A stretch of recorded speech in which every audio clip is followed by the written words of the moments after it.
kur loja ndalet dhe njeriu del në pa. Në çdo reality show ka momente tensioni, zëra të ngritur, debate që shpërthejnë shuan. Por ka edhe momente kur loja ndalet.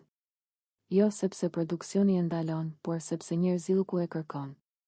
Episodi i raportuar ku Klodi shfaqet i lënduar, duke vendosur akull në kokë, ndërsa banorët i afrohen një nga një, i rrinë pranë dhe e mbrojnë. Është pikërisht një nga ato çaste kur Big Brother Kosova pushon së qeni spektakël dhe kthehet në provë morale.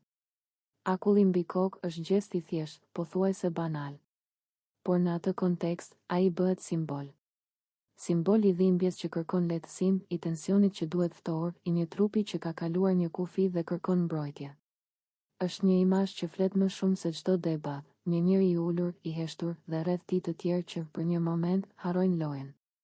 Solidariteti si reagim instinktiv. Ajo që bie më shumë në sy nuk është vetëm gjendja e Klodit, por reagimi i banorëve. Në një shtëpi ku deri dje kishte përplasje, dyshime, akuza dhe aleanca të brishta, ndodh diçka e rrallë, bashkim i heshtur. Nuk ka brohoritje, nuk ka strategji. Ka afrim, fjalë të buta, prani fizike. Ky solidaritet nuk është i planifikuar. Ai është instinktiv.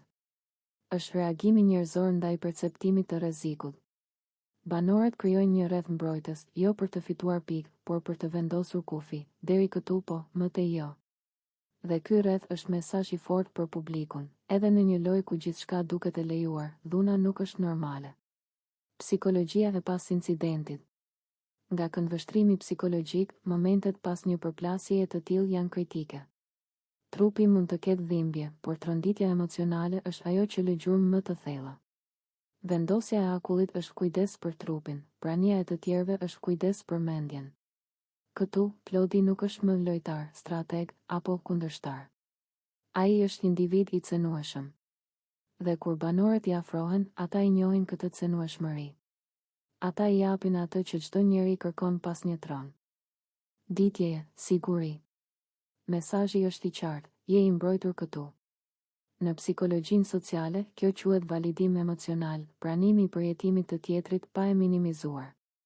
Nuk ka nevojë për prova në atë moment, ka nevojë për empati.